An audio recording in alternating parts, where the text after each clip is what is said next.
Hello friends, hello everyone, you are welcome to another video tutorial. In today's video I'm going to be showing you how to install Sky Image Sender. Sky Image Sender is a powerful image sending software designed to simplify your email marketing efforts. Its user-friendly interface and intuitive feature makes it an ideal tool for businesses of all sizes. Whether you are a small startup or a well-established company, it can enhance your email marketing strategy. Alright, so once you have downloaded this very file, to install you just have to right click on the file and then extract here. Now copy this folder, copy the folder and then click on the Windows button.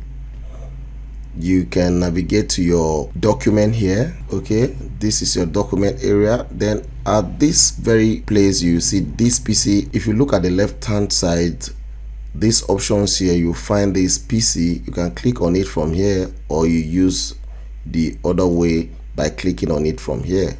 Okay, it's the same thing. And other ways that you can do that is just to press and hold your Windows key and then press E. So it will take you to this quick access area. At the left hand side you always find this PC. So after that you see this local disk C. Double click on the local disk C and you find this program file and the second program file here. So you can open any of the program file and then paste that folder you just copied.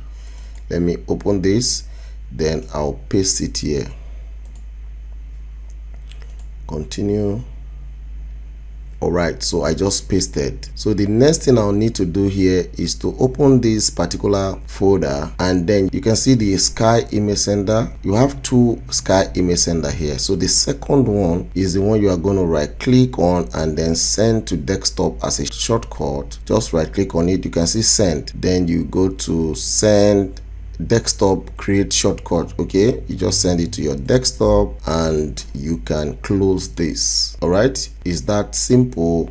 You can just close this. It's already on your desktop. Let's look for it where we have it. Okay, so we can see the Sky Image Sender shortcut here. You just double click on it. You must make sure you open this each time you want to use it. You open it first before turning on your internet. All right, you can see we have the registered version. Once you just finish opening it, so you can go ahead and turn on the internet connection to your system. So in our next video I'm going to be showing you how to set it up and how to use it to send personalized emails. If you find this helpful, please do well to subscribe to my channel. Click on the notification bell so that whenever I drop a video you'll be the first to be notified. Like and share with friends. Thank you for watching and see you in the next video.